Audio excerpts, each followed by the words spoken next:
आर्किटेक्टिंग self healing AI automations day 41 deep dive में आप सभी का स्वागत है। आज के इस हाई एनर्जी एक्सप्लेनर में हम सिर्फ थ्योरी की बात नहीं करने वाले हैं। आज हमारा पूरा फोकस एग्जीक्यूशन फर्स्ट बिल्डिंग पर है। हम यह देखने वाले हैं कि कैसे हम एआई सिस्टम्स को सिर्फ बनाकर छोड़ नहीं देते, बल्कि उन्हें इतना स्मार्ट बनाते हैं कि वे अपनी गलतियों खुद पकड़ें और खुद ही उन्हें सुधार लें। तो चलिए, बिना किसी देरी के इस दिलचस्प तकनीक को डिकोड करते हैं।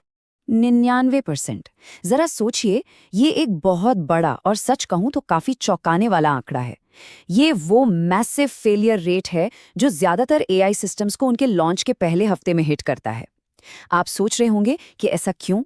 इसका सबसे बड़ा कारण है हमारी पुरानी आदत, सिर्फ हैप्पी पाथ के लिए कोडिंग करना। मतलब हम ये मानकर कोड लिखते हैं कि सब कुछ हमेशा परफेक्टली काम करेगा और कोई गड़बड़ नहीं होगी। लेकिन हम सब जानते हैं कि असली दुनिया की अनिश्चितताओं में ये अप्रोच बहुत जल्दी दम तोड़ देती है। ओके, चलिए इसमें गहराई से गोता लगाते हैं और समझते हैं कि असल में ये परेशानियां शुरू कहाँ से होती हैं।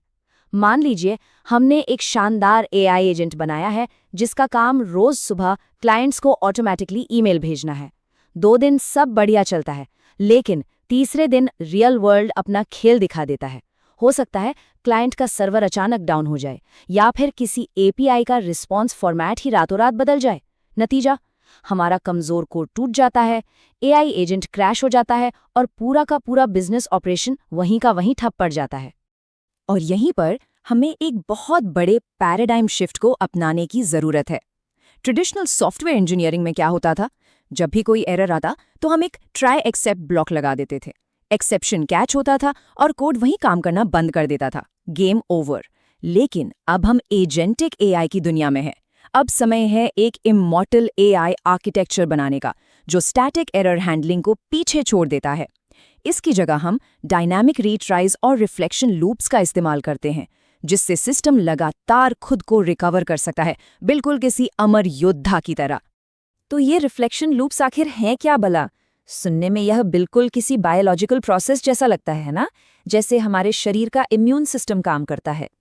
असल में यह एक ऐसा डायनामिक मैकेनिज्म है जहां एआई सिस्टम खुद के फेल हुए आउटपुट्स या एरर लॉग्स को गहराई से एनालाइज करता है। वो लाइव सीखता है कि उससे क्या गलती हुई, नए और सही पैरामीटर्स जनरेट करता है और बिना किसी इंसानी दखलंदाजी के उस काम को ऑटोमैटिकली दोबारा रन करता है। इस कमाल के सेल्फ हीलिंग आर्किटेक्चर को हम 3 लेयर्स में बांट सकते हैं। इसकी शुरुआत होती है पहली लेयर से, जिसे हम दी एग्जीक्यूटर कहते हैं। ये लेयर पूरी तरह से प्राइमरी एग्जीक्यूशन टास्क के लिए जिम्मेदार होती है। इसका काम बहुत सीधा है, सिर्फ दिए गए निर्देशों का पालन करना। चाहे इंटरनेट से डेटा स्क्रैप करना हो या फिर बाहरी सिस्टम्स को एपीआई कॉल्स भेजना हो, ये सिस्टम के हाथ और पैर की तरह लगातार काम करता रहता है। चलिए आगे बढ़ते हैं और देखते हैं कि ये कैसे बिल्ड होता है। दूसरी लेयर का नाम है द वॉचडॉग या एरर लॉगर। ये लेयर सिस्टम में एक गार्ड की तरह एकदम सतर्क खड़ी रहती है। एग्जीक्यूशन के दौरान जैसे ही कोई एरर या रुकावट आती है, वॉचडॉग उसे तुरंत पकड़ लेता है। और सबसे खास बात, ये सिर्फ एरर को पकड़ता ही नहीं है, बल्कि पूरे एरर स्टैक ट्रेस को बहुत ही सलीके से सुरक्षित कर लेता है, ताकि बाद में ये समझा जा सके कि बीमारी की असली जड़ क्या है। और अब आती है फाइनल और सबसे जादुई लेयर, द हीलर, यानी हमारा एलएलएम कर्नल। जब वॉचडॉग एरर को पकड़कर सुरक्षित कर लेता है तो हीलर एक्टिवेट होता है। यह एक एक्सपर्ट डॉक्टर की तरह उस एरर को पिछले इनपुट डेटा के साथ मिलाकर एनालाइज करता है।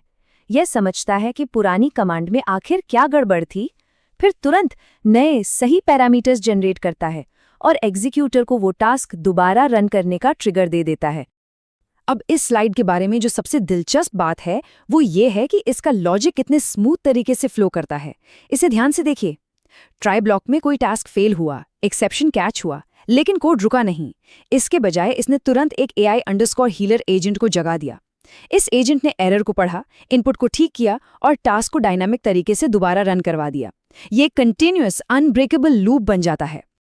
आइए इसे एक बहुत ही आम लेकिन बेहद घातक एरर के उदाहरण से समझते हैं। मान लीजिए कि आपके लार्ज लैंग्वेज मॉडल ने एक जेसन आउटपुट जनरेट किया, लेकिन गलती से उसमें एक एक्स्ट्रा कॉमा लगा दिया। सुनने में बहुत छोटी सी गलती लगती है ना, लेकिन ट्रेडिशनल पाइपलाइंस में ये एक एक्स्ट्रा कॉमा तुरंत पार्सिंग फेल्ड का एरर देता है और पूरा का पूरा सिस्टम सेकंड्स में क्रैश हो जाता है, सब कुछ बर्बाद। और ये बहुत ही शानदार तरीके से इलस्ट्रेट करता है कि हमारा नया एजेंटिक सीक्वेंस इस समस्या को कैसे लाइव सॉल्व करता है। जैसे ही टास्क फेल होता है, एरर मैसेज सीधा वापस एलएलएम को भेजा जाता है। एलएलएम खुद उस जेसन सिंटैक्स की गलती को एनालाइज करता है, पहचानता है कि ओह, मैंने एक एक्स्ट्रा कॉमा लगा दिया था और उसे फिक्स कर देता है। इसके तुरंत बाद टास्क को दोबारा रन किया जाता है और बूम, इस बार वो पूरी तरह सफल हो जाता है। तो यहाँ सबसे क्रूशियल पॉइंट ये है कि सिर्फ सिंपल एपीआई रैपर बना के खुश होने के दिन अब लग चुके हैं। अगर आपको एंटरप्राइज ग्रेड सिस्टम्स बनाने हैं तो आपकी असली पहचान कोर एआई गवर्नेंस और स्टेबिलिटी की इंजीनियरिंग करने से होगी। जब आपके सिस्टम्स इस लेवल की मजबूती दिखाते हैं, अपनी गलतियों को खुद सुधारते हैं और प्रोडक्शन में जाकर बीच में ही हार नहीं मानते, तब जाकर बड़े क्लाइंट्स और इन्वेस्टर्स आप पर भरोसा करते हैं। तो जो भी बिल्डर्स हमारे इस 101 डेज की एग्जीक्यूशन फर्स्ट रोड मैप को फॉलो कर रहे हैं, उनके लिए ये एक बहुत ज़रूरी कॉल टू एक्शन है।